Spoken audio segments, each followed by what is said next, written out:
7 cruise ships, 4 months, no home, no base. And somehow this actually works with our ship hopping method.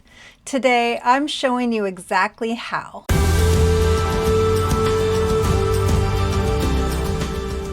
Hi everyone, thank you for joining me today. My name is Tori from Kirktoristory. We're back in late 2022. We sold our home in Canada, packed up everything we owned, and moved on to cruise ships.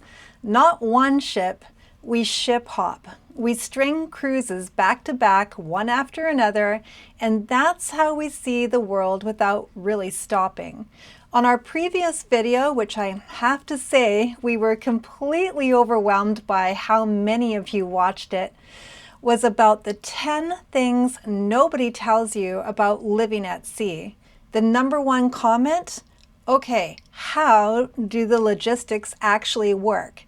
So today I'm taking you through every single ship, every hotel night, every Uber, every port transfer for the entire 4 months of this year in real-time detail, including the moment that stopped everything and forced us off of a ship, because this life is real and real life doesn't always go according to plan.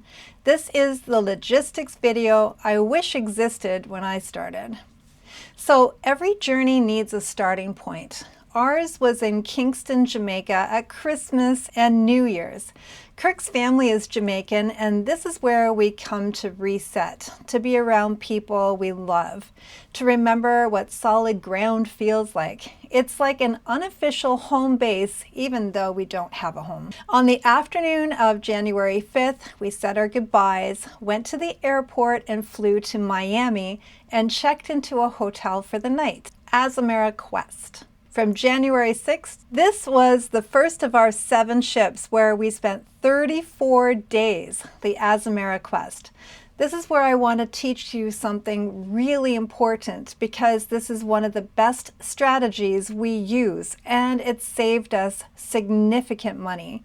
We didn't book one long cruise on the Azamara Quest. We booked 3 consecutive segments on the same ship. So segment 1, Miami to Barbados. Segment 2, Barbados to Rio de Janeiro, 17 nights. And segment 3, January 31st from Rio de Janeiro to Buenos Aires. We arrived February 8th using the same ship, but we actually had 3 journeys on it. Here's the secret that makes Azamara specifically worth knowing about. When you book multiple segments back to back, you start receiving bonus discounts. The more consecutive segments that you add, the more the price comes down. They reward you for committing, which works perfectly with how we travel. Now, we have multiple videos about the specific cabins and what the Azamara experience is actually like, so I will link those for you below. So sometimes, and on the Azamara Quest for us, we had to change cabins between segments, but this doesn't always happen. If the same cabin is available across multiple legs, you can sometimes stay in place. But other times, like with us, you pack up and move down the hallway and unpack again. Does it sound annoying?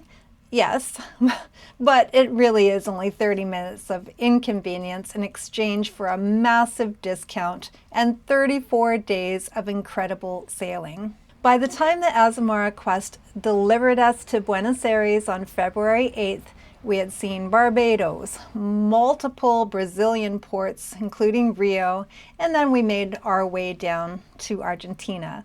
One ship, multiple countries, one booking strategy that works. The Buenos Aires gap, when between ships, is actually the point. February 8th to February 11th, Buenos Aires. This brings me to ship hopping. What do you do between one ship and the next? What do you actually do between cruises? Sometimes the answer is, well, you stay in a hotel literally across the street from the port. When we disembarked the Azamara Quest in Buenos Aires, our next ship was also leaving from Buenos Aires. So we found a hotel right across from the cruise terminal. We checked in, we explored one of the most incredible cities that I've ever been to, We've been there several times, and we just love it. And when it was time to board, we just walked across the street. No airport, no long transfer, no logistics nightmare. This is something we've actively looked for when we're building our itinerary. If the end port of one of the cruises is the same as the start port of the next, you save time, money, and stress, and you get a few days in a city you might not have planned to visit. Buenos Aires was one of those unexpected gifts that give us this lifestyle. Chapter 4, Sapphire Princess, South America to Rome, February 11th to March 8th. The Sapphire Princess took us from Buenos Aires all the way to Civitavecchia, the port for Rome, arriving March 8th. This was a long, beautiful repositioning cruise, and if you're not familiar with repositioning cruises, I have a full video on that. But essentially, the cruise line is moving the ship from one part of the world to another, and you ride along, usually at a fraction of the price of a regular sailing. We crossed the Atlantic, South America to Europe, and it never felt like being in transit, because we weren't. We were home. Our home just happened to be moving across an ocean. The art of the hotel pause. March 8th to 10th. Civitavecchia. March 8th, we disembark in Civitavecchia. And then on March 10th, we board our next ship in the same port. 2 nights in a really great hotel, and we had a chance to pop into Rome for a day, and we did. Here's the practical tip that I want you to take from this. When you have a choice, always build in at least 1 hotel night between ships, even if the timing technically allows you to go ship to ship in the same day. Your body needs it. Your laundry definitely needs it. And you almost always end up somewhere worth exploring. 2 nights is our ideal buffer, long enough to decompress and short enough that you're not sitting around waiting. Chapter 6, Norwegian Luna Inaugural Sailing, Rome to Miami, March 10th to 23rd. Okay, this one was special. March 10th, we board the Norwegian Luna for her inaugural sailing. Being on a cruise ship's inaugural voyage is unlike anything in this lifestyle. The energy is completely electric. Everything's brand new. The carpets are still perfect. The restaurants are still finding their rhythm. The crews buzz with that first sailing excitement. There's a celebratory quality to an inaugural sailing that regular voyages simply can't replicate. We sailed from Rome back to Miami, 13 nights crossing the Atlantic on a brand new ship. And this is one of the things I genuinely love about ship hopping. You can plan for this, the inaugural of a new ship, a specific itinerary you've always wanted, a sailing that crosses somewhere on your bucket list. When your entire life is made of strung together cruises, you get to be intentional about which ones you choose. We've even built a whole series of videos about the Norwegian Luna. There's a lot to say, but that crossing was extraordinary also because something really amazing and personal happened to me and Kirk during that sailing too. So you should check out this video for that surprise. Chapter 7, Cunard, Queen Elizabeth, and the moment everything stopped. March 24th to early April, Miami to Jamaica. One night in Miami after the Norwegian Luna, then we boarded the Cunard, Queen Elizabeth. I want to talk carefully about what happened next because it's an important and honest part of the real picture of this lifestyle, and it's something we've made a full video about because we think it matters. The Queen Elizabeth's itinerary included Jamaica, and while we were on board, we received devastating news. Kirk's brother had suddenly passed away. It was sudden and unexpected. The ship was in Jamaica, so we walked off. We didn't reboard. I want to tell you something that experience taught me about this lifestyle because it surprised me. When the worst happened, we were exactly where we needed to be. We were in Montego Bay, so just a 4-hour bus ride to Kingston, Jamaica. So there was no scrambling for emergency flights from the middle of nowhere. No impossible logistics. We were in Jamaica on a port day, and we simply stepped off. This lifestyle has more resilience than people give it credit for, and travel insurance, which we had and which we're still waiting to hear back from, is not optional, ever. We will do a full update on that situation when we have one. I'll link our video about that right here. Chapter 8, Rebuilding, Jamaica Back to the Ships. April 3rd, Kingston to Miami to Fort Lauderdale.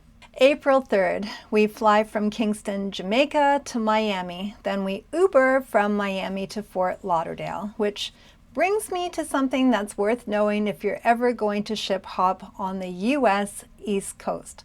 Miami and Fort Lauderdale are two of the biggest cruise hubs in the world, and they're about 30 minutes apart by car.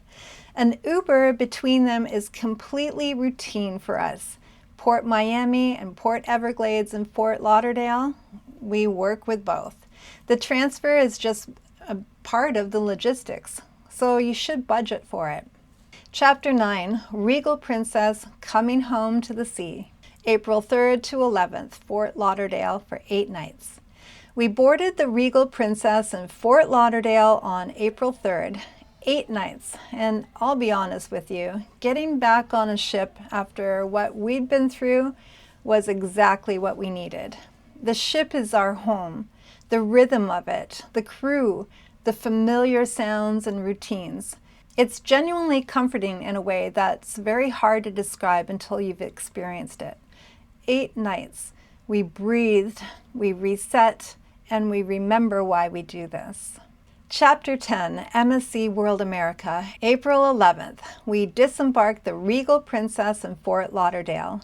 We Uber back to Miami and boarded the MSC World America. 7 nights on MSC's newest ship, another brand new vessel. We seem to keep landing on Inaugural adjacent sailings this year without even trying.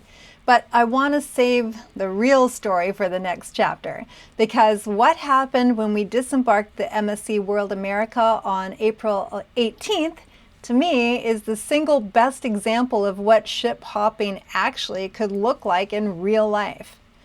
Chapter 11, The Walk, April 18th, Miami Port. So on April 18th, we disembarked the MSC World America in Miami, and we walk through the port, bags rolling behind us, to the next ship. The Holland America Zuiderdam was right there. Same port, different terminal, but close enough that we could practically see her from where we were standing. We got off one ship, we walked through the Miami port, we got on another ship. No hotel, no Uber, no airport, no nothing. 2 rolling suitcases, the Florida sun on our faces, and just walking to our next home. This is what I try to explain when people ask what ship hopping looks like. That moment, that walk. It's the most ordinary, ridiculous, wonderful thing, and it's our life. Chapter 12, right now, Zuiderdam to Quebec City, April 18th to May 2nd. And this brings us to where we are right now. We're currently on the Holland America Zuiderdam on our way to Quebec City, Canada, arriving May 2nd. And from there, this is a very Kirktoristory thing to do. We are renting a car and doing a road trip to Ontario. Why? Because we have to do our taxes. We're still Canadian, we still file, and the ship is literally delivering us to our home country. We'll handle our taxes, see some family, touch some land, and then figure out what comes next. That is ship hopping, not just sunsets and sea days, Ubers and hotel nights. Rebuilding your itinerary when life hits you with something you couldn't have planned for. Filing taxes from a rental car in Ontario. It's just real life, and it just happens to be a really cool one. The logistics cheat sheet. Okay, fast version. Everything I just taught you in 60 seconds. Here we go. Number 1, book multiple consecutive segments on the same ship. Azamara discounts you for it. Other lines have similar programs. Always ask. Number 2, match your end port to your start port whenever possible. Buenos Aires to Buenos Aires. Rome to Rome. Walk across the street. Number 3, build in at least one hotel night between ships to decompress. Do your laundry or see the city. Number 4, Miami and Fort Lauderdale are 30 minutes apart. Plan around both. Number 5, when the timing lines up, Miami to Miami, you can walk from one ship directly to the next. Chase those moments. Number 6, travel insurance is not optional. We had a real emergency. Get it. Every single sailing, no exceptions. Number 7, this lifestyle has more flexibility than people think. Life happens. The ship brought us exactly where we needed to be. 7 ships, 4 months, 34 days on one ship through 3 countries, an inaugural sailing across the Atlantic, walking between ships in the Miami port, getting off a ship in Jamaica because that's where we needed to be. That is ship hopping. All of it.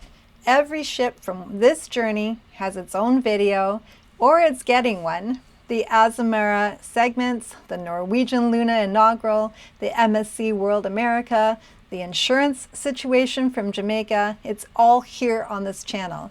Links are below. And if you have any questions about how we actually build our itinerary, how far in advance we book, which platforms we use, how we find the deals, drop those in the comments right now because that might be the next video. My name is Tori from Kirktoristory. Thank you so much for watching, and we'll see you in the next video.